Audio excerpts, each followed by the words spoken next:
Они встречаются по всему миру, но больше всего их здесь, в нашей республике. Что такое петроглифы? Петроглифы – это изображения, рисунки или знаки, нанесенные на камень.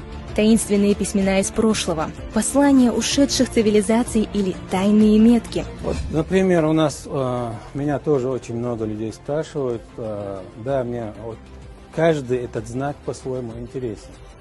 Но мне почему-то вот спиралевидные, они как бы меня куда-то уносят, не знаю.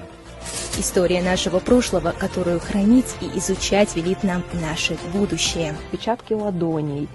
Пожалуй, это один из таких древнейших символов, который встречается во всех культурах, и у наших далеких общих предков он тоже, видимо, был распространен. Петроглифы Чеченской Республики в документальном проекте